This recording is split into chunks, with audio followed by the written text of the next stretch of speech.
السلام عليكم.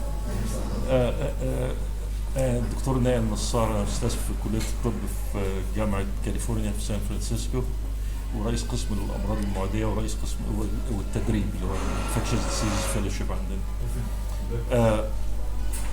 ابتديت في امريكا سنه 86. كان الاتش اي في ده يعني ما هوش كومن خالص في مصر او مش معروف حتى في امريكا، يعني ان انت تلاقي حتى دكاتره وقتها انهم عايزين يشتغلوا مع اتش اي في بيشنتس كان فيري ليميتد. انا ماليش اي سبب تاني غير ان انا I was very interested in the pathology of HIV. فمن سنه 86 لحد دلوقتي انا شغال في taking care of HIV patients. فشفتها من الوقت اللي هو كان death sentence، الناس كده اتش اي في متوقع انها يموت على حسب هو اني ستيج في المرض، و يعني كانت outcomes really poor. I did part of my residency in New York City, and at that time our hospital had an HIV unit. كان عندنا يونت لوحدها ال HIV patients بس. اما ابتديت الانترنشيب كانوا 25 مريض، اما انتهيت منها كانوا 45. فكانت عمليه صعبه، والمصريين ما بيفضاش الا لما حد يموت. يعني كان وقتها ما هوش كان definitely a death sentence. عرفت ان انت عندك اتش اي في او ايدز ما انتش هتعيش خلاص. دلوقتي الصوره اتغيرت تماما. لو قارنت باي انفكشس ديسيز ثانيه او اي كانسرز، السرفايفابيلتي بتاعت الاتش اي في دلوقتي اتس نورمال لايف اكسبكتنسي. يعني لو جالك اتش اي في النهارده وتعالجت من الاول، تعالجت كويس وخدت الدواء بتاعك، دي اهم حاجه طول الوقت، مش هتموت من الاتش اي في، هتموت من other complications. مش بس ان انت مش هتموت، مش and you will not transmit it to anybody else، مش هتنقله لحد تاني. السبب في كده لو ما فيش فيرال لود ما فيش ترانسميشن. فلو العيان قعد 6 اشهر ما فيش فيرال لود less than 20, the odds that you are going to transmit this disease to anybody else is extremely limited, or according to the CDC, no viral load, no transmission. فتخيل ان ممكن ينفع على الاقل theoretically ممكن يجي وقت ان eradication of HIV just by suppressing it and not allowing new transmissions, يعني like a lot of other infections start disappearing. عملية الكيور for HIV till this point there is no cure, but there are excellent medicines that will suppress it, and that you will live a normal life expectancy. So I've been dealing with patients there since 1986. AZT was an experimental drug. يعني حتى AZT اللي ما عادش حد بيستخدمه خالص، كان وقتها طلع على انه compassionate use drug، وبعد كده كان first HIV medication to be used for treatment. الصورة طبعا اتغيرت جدا. الدكتور مصطفى هيكون يعني اكيد عامل محاضرة ممتازة عن what to start on.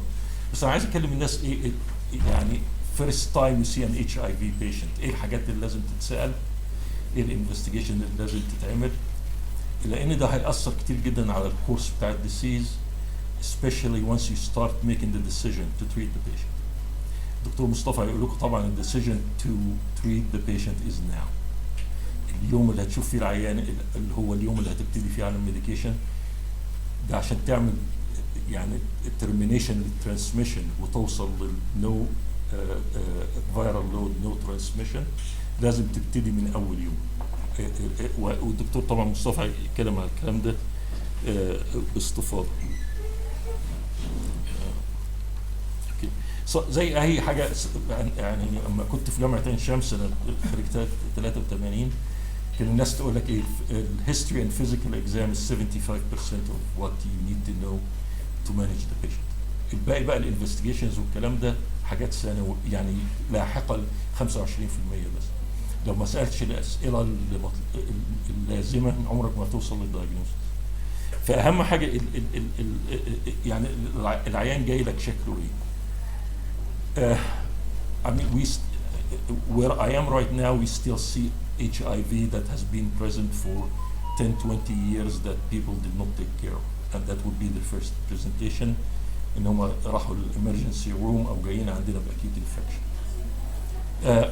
بس يعني what we like to see is people who are coming in as soon as possible once they acquire HIV. حوالي 70% من الناس هيبقى عندها حاجة اسمها acute HIV syndrome. يعني كأنه عنده bad flu-like illness, bad mononucleosis-like illness. وفي معظمهم بيبقى معاهم rash وفيفر. أو يكون عندهم acute GI disturbance, nausea, vomiting, diarrhea, fevers, and rash. لو خدت history twice, especially sexual or social history, ممكن تتعرف ان الناس دول في الغالب عندهم acute HIV. The sooner you start the treatment, the better off the patient because you preserve the immune function. فأهم حاجة اللي هو recognition of acute HIV. How often did I see this? I saw it quite often actually in the United States. The main thing is again asking the correct questions about the risk. Okay? And that's probably the most important thing about the risk. Okay? في هتبقى تلاقي عيان جدا مش عايزين يعمل admission ان هو having being a homosexual or gay. هتلاقي عيانين كتير مش عايزة تقول لك ان انا I use intravenous drug use. Okay? And it's transmitted this way. They might be comfortable later to tell you this. Okay? So that's the only reason you ask about the risk to diagnose this. If the patient is late and it has been just diagnosed, there's no acute HIV syndrome, then probably asking the risk up front. If you feel comfortable asking the patient, that's fine, and you can sense it from the patient if they are willing to tell you what the risk actually is. But it's not the most critical thing you need to know. You need to know what other diseases they have, because we see patients now that are 70 years old, 65 years old, so they have diabetes, they have cardiovascular disease, they have high cholesterol, and all of these things will influence, if nothing else, your selection of medication that you are going to be using in this, not to interact with their cardiac disease or with the anticoagulant or whatever the patient is having. So you need and to know also what other medications they are on. So this way you know which medications might interact with the HIV meds. Gender identification is not really probably a big deal here, but in the US, do they identify themselves as men having sex with men? Are they transsexual?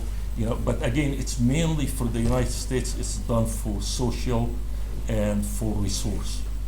Because there are areas, you can get them some help in people who are like transgender, to make sure that they have access to the medication and access to treatment, because even in the US that might still be a problem. And what was the last time they had tested for HIV negative? Okay? So some people there, when they know they have risk, they test every 6 months, every 3 months. So we'd like to know, because this way I can tell you probably you got the infection in the best 3 months, 4 months, 6 months. And also, if you have any other sexually transmitted diseases where you tested for HIV at the time. And people think here it's intuitive, that people need to do this with anybody coming in, say with syphilis or gonorrhea, that we need to check HIV, but believe me, not every place in the United States are oriented this way, that they need to ask if you have syphilis, gonorrhea, herpes, or even like here TB, which is non-sexual. Then you have to check for HIV also and document at that point that the patient either had it, so you refer them to treatment, or don't have it, so they continue testing. And there are medication for prophylaxis and things about safer sex. And but the most important thing, there are means now we can prophylax people who are HIV negative, that have risky behavior, so they will not get HIV. Okay? Social history, what kind of work they do, what work environment they have. So I usually tell patients, your workplace does not need to know that you are HIV positive. That's within your rights as a patient, that you do not share this with work, correct? Because if they are going to discriminate against you at work, if they are going to fire you from work, they definitely do not need to know that you are HIV positive. And I usually leave this to the patient discretion. As a physician, we do not divulge this information to anybody. Smoking, because there's increased baseline, for example, risk of lung cancer among HIV patients more than the general population. And if you smoke, you are increasing the risk, correct, of having more lung cancer. Or also, what else do they smoke, correct? So the area where we are in California is the favorite drug use is methamphetamines, and they smoke it, they do not inject it. So as a lot of people know that if you don't inject this, the odds of getting, like for example, bacterial endocarditis in people who have, who smoke meth is much lower than somebody who shoots heroin or injects heroin. However, when you smoke meth, it makes you hypersexual. You know, so the people have more and more and more risk behavior. And in women or men, there's a lot of exchange for drug for sex. So that's also by itself, as a drug user, not only, even if it's non-injectable, that can increase the risk of the transmission of HIV. Alcohol, for its clear reasons, relationships either at home or personal, it's very important that people are in either stable relationship or stable home environment. لأن العلاج مش سهل. يعني فإن هو يكون عنده مثلا ناس متفهمين عند المريض وايه اللي بيدور حوله، طبعا مهم جدا غير ان المريض يبقى لوحده كده ومخبي على اهله كل حاجه. فيعني فيري كويكلي كان في، انا كنت في السعوديه سنه 2000 وجالي مريض عنده سي ام في ريتينايتس، طبعا ايه ليت ذا دايجنوستس اوف اتش اي في. الراجل كان عنده حاجه و70 سنه.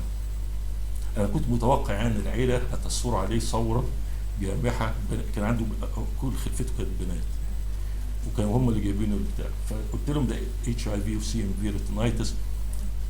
يعني الريسبونس بتاعهم كان يخليك الواحد يبكي، ده ابونا ومش زعلان مهما عمل احنا مسامحين ولازم هناخد بالنا منه. للاسف الراجل توفى بعد كده لانه كان جاي فيري ليت في الاتش اي في دايجنوستس. بس اتس فاميلي سبورت ده اكستريملي امبورتنت، لان الفاميلي ممكن هي اللي تخليك تو ريمايند ذا بيشنت. كان بي دايركت اوبزرفيشن ثيرابي، كان بي دي او تي فور اتش اي في. انت عارف في التي بي بنعمل اللي هو الاوبزرف ثيرابي، دايركت اوبزرف ثيرابي. In HIV actually it has been shown لو الفاميلي فيري سبورتيف وهي اللي بتفكر العيان دايما خد الدواء خد الدواء، بيفتكروا احسن والريسبونس بتاعهم بيبقى احسن. فبس لو انت مثلا يمكن في حته هنا في مصر في الصعيد ده مش هيمشي، فيبقى من الافضل انه ما يتقلقوش. يعني يعني you are not going to transmit this disease unless you share body fluid. لو انت عايش مع عيلتك في البيت وبتاكلوا من طبق واحد وبتلبسوا هدوم بعض والكلام ده كله ما فيهاش حاجه خالص، مش هتعمل ترانسميشن كويس. بس لو ده will keep the peace in the family ان هم ما يعرفوش هم ما يعرفوش. فمن الحاجات اللي مهمه جدا لو عيان حد جايبه لازم تعرف اهله دول هيبقى الواقع الريسبونس بتاعهم هيبقى ايه. لان انت لو في الاغلب العيانين دي بحب اشوفهم من الاول لوحدي، يعني ما فيش عائله، ما فيش زوج، ما فيش زوجه، عشان تعرف تاخد مني بروبر هيستوري وتسال هل الفاميلي عارفه ولا لا، او لو عرفوا ايه الرياكشن بتاع يا باشا. لان لو ما فيش فاميلي سبورت وفي باد هوم سيتويشن او بور ريليشن شيبس، في الاغلب الناس مش هتاخد الدواء as they are supposed to. travel history طبعا ده important لاي حد شغال في الحميات. انت جاي وجايب الاتش اي في ده من الهند، او مثلا كنت عندك الدايجنوستس رحت الهند what vaccination you got, you coming back with a fever of a known origin. فالترافل هيستوري is very important. وبرضه ممكن الترافل هيستوري يغير لك نوع الاتش اي في فيروس اللي انت correct. So if you have went to West Africa and got HIV 2 عشان انت في وست افريكا، التريتمنت مختلف بتاعه في حاجات يعني للتريتمنت اللي انت ممكن تستخدم اتش اي في تريتمنت 1، يعني اتش اي في 1 تريتمنت. انيمال اكسبوجر مش عشان اي حاجه خالص. لو واحد عنده قطه مثلا ولا كلب ولا بتاع، I will never tell them to get rid of it because you have HIV and you are not immune suppressed. But there are certain things you need to teach. لو عندك قطه في البيت مثلا، مش لازم تاخد القطه دي وترميها بره في الشارع عشان انت عندك حد عن immune suppression. لا، هو اهم حاجه ان مين اللي بينظف للقط. ولو تنظف امتى، يعني ممكن حتى العيان نفسه ينظف للقطه as long as الكليننج بتاع مكان الرمل بتاع القطط والكلام ده يحصل كل يوم. حد up 3 to 3 days. هو التوكسو ديفلوب او الصندوق بتاع الرمل بتاع القطه ما اتغيرش اكتر من 3 ايام. لكن كل يوم مش بيبقى فيه transmission. Also the cats are different than kittens. So القطط الصغيره هي اللي بتعمل اكتر الترانسميشن مش القطط الكبيره. يعني لحد القطه ما يبقى عندها سنه هي most of the excretion of the toxo into the stool, mainly with kitten, not with cats. وبرضه لو حد بعد كده جت بانيمال بايت او animal scratch, it can be very diagnostic لو انت خدت animal exposure. المنطقه اللي انا قاعد فيها منطقه ارياف شويه، فبنشوف بروسيلا زي ما انتم بتشوفوا هنا في مصر، فطبعا animal exposure is important. بنشوف كيو فيفر، ممكن الناس هنا بتشوفها يعني برضه. فالانيمال اكسبوجر بالنسبه لنا احنا is extremely important عشان الحته اللي احنا موجودين فيها. Family history, it would be important mainly for asking the same thing: diabetes, hypertension, cardiovascular disease, CNS disease, because all of this will impact the course of HIV. And some of the medication, like for example abacavir, some people might be reluctant to start it in HIV patients because there is increased risk of cardiac illness. However, we can debate the data. If the only thing you have here is abacavir, for example, use abacavir, I don't worry about it. I had at one point almost 1,500 patients when I was in Texas that were in abacavir, because we knew how to manage abacavir. We never ran into any problems with it, even without having the genetic testing for the HLA 5701. We could guess which one will be positive or negative because the trials showed if you are a woman, the risk is much reduced. لو انت خدت الاباكافير في hypersensitivity reaction, women, people of color usually do not get a abacavir hypersensitivity. But this can be important. Any other hospitalization, because it may or may not have been related to HIV and a missed diagnosis sometimes. We have people that come in with a splenectomy for thrombocytopenia. Nobody should get splenectomy for thrombocytopenia without checking HIV first, because HIV can give you ITP and you don't need to remove the spleen in that situation. Other kind of infections, because they can be, يعني لو حد جالك عنده cryptococcal meningitis, that's HIV till proven otherwise. Very similar for the pneumocystis. If you have somebody with pneumocystis pneumonia, the odds that have HIV much higher than in a lot of any other immune diseases. بس surgical history، في نقطة هنا على السيرجري، وأكيد طبعا أنا عارف في ناس بتعرف HIV هنا كويس جدا، وانبسطت يعني في المحاضرات والمقابلات اللي عملناها جدا. السيرجري HIV is not a contraindication to surgery. All what the surgery have to do is the general precautions or infection control standard precautions. That's all what they need to do. Is there a risk for people acquiring the disease from a patient? Is extremely limited, and at that time it's actually the problem with the surgeon who did something wrong, not the patient doing something to them. The other thing also, the outcomes in most of the surgeries, as long as you have a CD4 count higher than 200, is excellent. No increased risk of infection, no nothing else. Less than 200, there might be increased problem with colorectal surgery and abdominal, but actually it should not be used to deny patient surgery. HIV itself should not be a criteria to screen people out of surgery. And emergency surgery, anybody should get the surgery regardless. Med allergy and what it is, because it affects not only Bactrim, correct? Bactrim or trimethoprim sulfa is one of the key drugs we use in people who have less than CD4 count of 200 to prophylax for pneumocystis and for toxoplasmosis. If somebody tells you I have an allergy, you really need to know what's the nature of the allergy, because sometimes it's really not a true allergy. Same thing with beta-lactam drugs, with penicillins, best drug to treat syphilis. If the patient is allergic, you really need to ask the questions, what kind of reaction they did. And there's always a problem with recall. أمي قالت لي من وأنا عندي 5 سنين إن عندي حساسية للبنسلين. معظم الكلام ده the recall is wrong، أو لو ما هوش wrong الرياكشن ما كانش هو رياكشن اللي خليك تخاف منه، أو حتى لو كان الرياكشن بمرور الوقت البنسلين allergy بتروح. فلما كل ما تكبر في السن ممكن تستخدم البنسلين او البيتا لاكتام agents حتى لو في كان history if it's really indicated, like for example in syphilis. Okay, or actually more than that is syphilis in pregnant female, because the best treatment of syphilis in pregnancy is penicillin. And if you need to desensitize, there are very well known protocols where you can desensitize people orally, and then you can give them the treatment. Immunizations is very important to know what people have been immunized and update the immunization periodically as per the guidelines.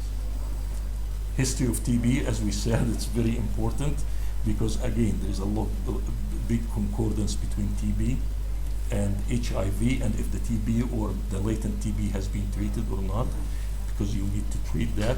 And sometimes if it's an active TB, you need to treat the TB first, depending on the CD4 count and other things, but you need to treat the TB first and then you start the HIV medicines to avoid iris reactions. And endemic diseases, mainly for us in part of California, coccidiomycosis is an endemic disease. And there's some recommendations about prophylaxis for it, or at least screening people to know how they are doing. Review of system, you have to get a very detailed one. And it has to be a very complete physical exam, from head to toe.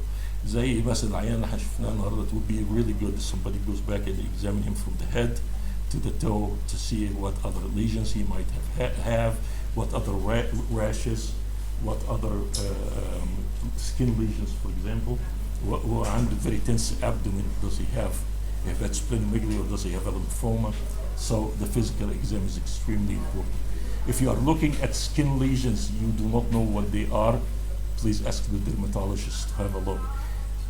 Back in the United States, I just have to take a picture of the lesion and I send it to one of my friends in dermatology, and he usually answers in a few minutes. So, and biopsy should be liberally obtained. I wouldn't wait on it because it can really make a huge difference between right and wrong diagnosis and right and wrong treatment. كل الناس لازم طبعا يجي لها CBC, chemistry, liver function tests, ده البيسلاين. In HIV serology, you can start with a rapid testing. Rapid testing has very good sensitivity and specificity depending on which ones you use. All of the rapid testing needs to be confirmed with, at least in the United States now, by 4th generation HIV serology and by viral load. Okay? So in terms of the rapid testing, again, they are quite helpful in screening large amount of population, and usually they are quite accurate. But if you screen people with low risk, زي ما مش هتروح من هنا وتطلع مثلا على مسجد والناس كلها كويسه وتصلي الحمد لله وكل حاجه, low risk people in terms of sexuality or terms of drug use or whatever. If you screen too many people that have very, very low risk, you will end up still with a chance of false positives. Okay, then that's why actually doing the viral load would be very important. Okay, and even if the viral load is like up to 5,000, that can still be a false positive viral load. So it depends on the groups of risk that you deal with, and you can manage the testing based on the risk group and what do you know about your location. I put here a question mark about genotyping. In the United States, it's recommended that you get genotyping as the initial time we see the patient. But actually, in the area where we are in, for 10 years, we did not see any positive genotype on any of the tests we did. So we decided we are not going to do it because we do not see people with mutations that are resistant. especially if they have not been exposed to somebody who have HIV before that has been partially treated or in a different part of the country. But if they are from where I am, usually you don't even check the genotype. It's not really that important, you know, if you are in a very, very, very low prevalence part of the country. And if you look at HIV resistance in the United States, actually it's going down, mainly in RTIs because they are no longer used. Efavirenz is not widely used in the United States anymore, so the odds that the genotyping will be very helpful is actually less likely. And in integrase inhibitors like dolutegravir or Tivicay that you have here, the odds that you'll find somebody de novo that's resistant or acquired a resistant virus is extremely low. So if I have a budget and I have to distribute it, then probably the genotype will be a lower priority than a lot of other testing that we do. CD4 count, because if you need at least to know the baseline and you need to know where it's going, but also you need to start certain prophylaxis, correct? If the CD4 count is less than 200.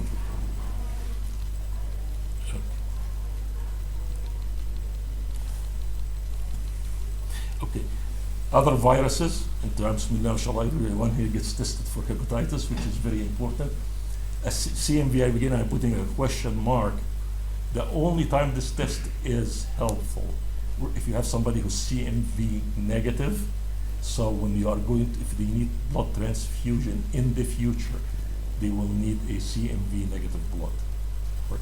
So you will not get an acute CMV. But you can do it just before the blood transfusion in areas like the US where I can get the turnaround is very quick. HSV, I don't find it to be of any use for people to check the serology. It's basically useless. I mean, it's not going to help you making a diagnosis. It's not going to help with much. So, but I'll be interested in people's opinions what we do here. TB screening, it goes without any. You have to do this in areas, especially when you have high prevalence of TB. Most of the time now we do the quantiferon. We do not do much of the skin test because of a lot of the problems that are in the skin test itself. Either the placement is wrong, يعني ممكن الناس هنا ما شاء الله بسم الله ما شاء الله يدي subcutaneous intradermal placement of BBD كويس جدا. ما تتوقعش ان النيرس في امريكا ممكن اي جنرال نيرس تعرف تدي BBD كويس intradermally. The reading it can be very confusing to the people measuring it, or especially if it's a resident or an intern. We don't know whether they measure the redness or the induration or what. So we try to make it easier on everybody by doing the quantiferon. STD screening, because if you got one, you can get all of them, right? And you need to know if you don't have syphilis. I mean, if you have syphilis, you really need to treat it and know what if there's any best treatment, so you can decide as this first, secondary, late latent or latent, and or worse. We have 400% increase in our county for syphilis. So in areas where the health departments are not strong, you will see increased TB and sexually transmitted disease. I'm not going to say more than this because usually it turns into a political discussion even back in. So Fresno County, that's where I live, يعني زي محافظة. قرروا من حوالي 10 سنين ان هم يقفلوا العياده بتاعت الاس تي ديز. اوكي. لحد هذا الوقت مش قادرين يفتحوها تاني. السبب ايه؟ ان في ناس معدده على مجلس المحلي يقول لك الناس بتاع اللي عندهم سيفلس دي مش عايزين نعالجهم لان حرام. فيعني حتى الافكار هي نفس الافكار، هي الوجوه ممكن تتغير او الديانه ممكن تتغير، الكالتشر ما بتتغيرش، الناس كلهم زي بعض في الدنيا كلها. يعني لفيت كتير الناس كلها زي بعض، ما حدش يقول لي الجروب دي متدينه اكتر ولا اقل او متزمته او مش متزمتين. انا بقول لك في امريكا في سنه 2020 رئيس المجلس المحلي بتاعنا قال لك انا مش هفتح العياده بتاعت السكشوالي ترانسميتد ديسيز لان الناس دول بتعمل حاجات حرام ومش هنسال عنها، وهو ممكن يكون اكبر واحد بيعمل حاجات حرام بس. فهسكت انا كده. اوكي. Toxoplasmosis also. I mean, I mean, you can screen people in the beginning to see if they have toxoplasma antibody positive or not. Or you can, like probably somebody like me, I wait till they come in, they have headaches, they have seizures or whatever. Toxoplasma antibody test does not take any time. If it's positive, it really helps making the diagnosis. But early on, you might have missed something in the screening if you show up 10 years later. And you might have acquired it in between, you know. So if it's negative, you are going to repeat the test anyway. So that's what I do. I wait till the moment I need. For endemic mycosis, again, مش applied هنا لمصر قوي، بس طبعا الدكتور مصطفى عارف في بلاستو وهيستو واوكسيديو مايكوسيس في امريكا. على حسب المنطقه اللي انت فيها لازم تعمل على الاقل تعمل سكريننج. recommendation soft والبروفلاكسس data is questionable. So يعني كل اللي اقوله ان احنا في المستشفى عندنا ما بنعملوش frequently. لو حد جاي بهيستوري او consistent with coccidiomycosis, we just treat them. Other specialized testing, that the HLA typing for if you want to use abacavir. There was one time in the United States everybody got HLA typing in the first visit. دلوقتي ما بنعملوش. It's not a very expensive test حتى في دلوقتي لان السعر واطي جدا، لان شركات الادويه كانت بتدفع الثمن حتى او بتبروفايد فور فري. برضه G6PD في الناس اللي انت مش هتعرف تشتغل معاهم بباكترم او عايز تديلهم دابسن فور اكزامبل، you will need a G6PD testing.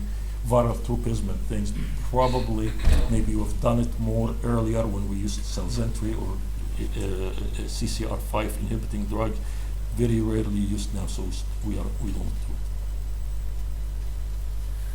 Treatment is now or as soon as possible, so do not try to expedite treatment as soon as possible. عندنا في المستشفى بيجي العيان بيجي لو عنده suspicion بيعملوا له رابid تيست.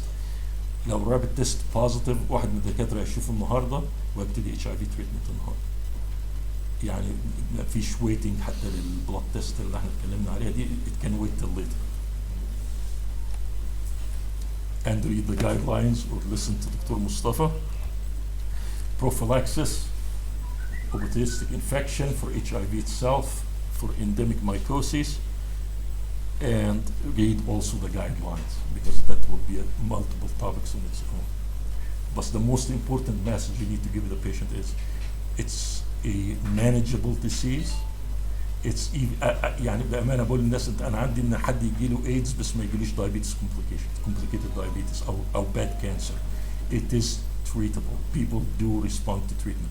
أنا شفته من الأول خالص لما كان AZT experimental drug. يعني كان الناس يعني لو قلت لهم ان انا عندك ايدز النهارده ممكن بعد شهرين ثلاثه يموت. دلوقتي الكلام ده ما بيحصلش خالص. It's a manageable disease, treatable disease. زي الدايابيتس زي hypertension, one pill a day, it can be as simple as that. والجايد الدكتور مصطفى يتكلم عنها الريكومنديشن بيست اون حاجات ثانيه غير الفيرال اكتيفيتي على او البوتنسي على اهم حاجه التولرابيلتي.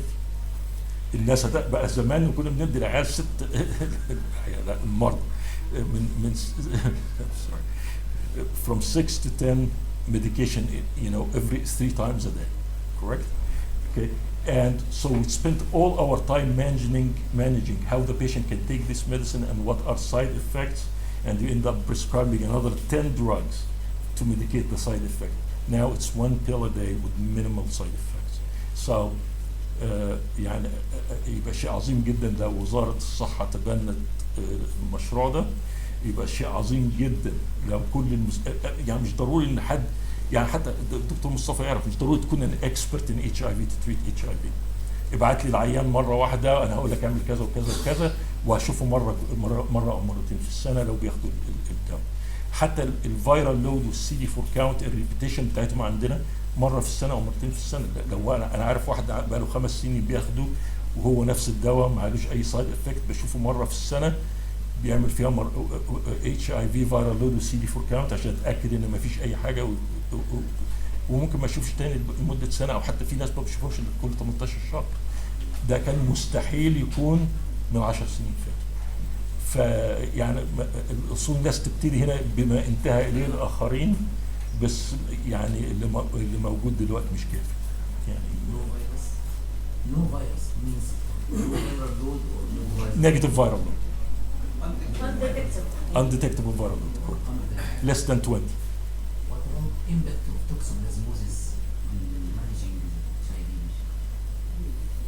لو الناس عندها اتش اي في عندها توكسوبلازموسيس تبتدي التريتمنت بتاع التوكسوبلازموسيس ده الموست common. As far as I recall, there is no much iris with toxo.